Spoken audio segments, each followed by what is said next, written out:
έκλεψα τις λέξεις του Σεπτέμβρη ποιητές, ψιθυρίσματα, υποσχέσεις, ταξίδια δίχως τέλος και τα αρώματα.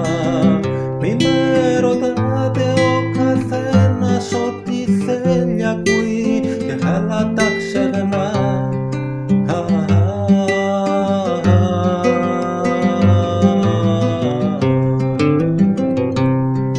Όταν άφησα το σπίτι μου πιο μικρός κι από παιδί, ο νηστής και ο παλιάτσος στο ταπούρλο μου ανέμιζαν τραγούδια.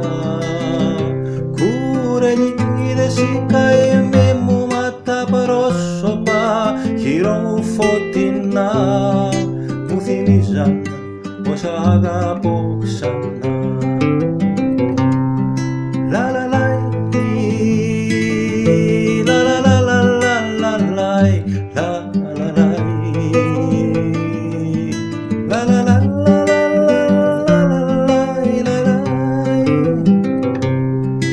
Μονάχος πήρα τους δρόμους και έψαχνα δουλειά, μα που να γύρω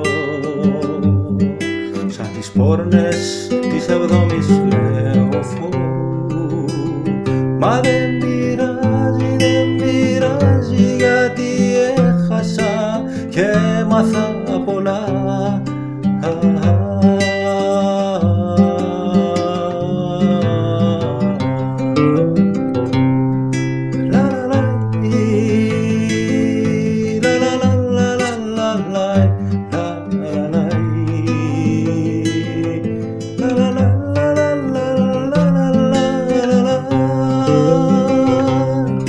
Με τα ρούχα μου μαζεύω και τα λάθη μου μαζί, πάω εκεί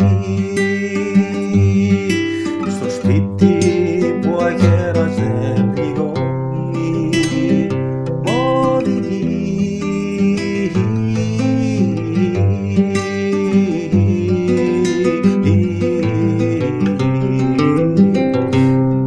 Με προσπέρασαν τα χρόνια δίχως νύχτες γιορτινές, μεγάλωσα, μα ίσως να είμαι κι απ' το αύριο πιο νέος. Στα αλήθεια την παράξενη εποχή, σαν μηγαμάχος να αγωνίζομαι απάνω στο σκηνή, ζητώντας χαμό τι δεν είχα βρει.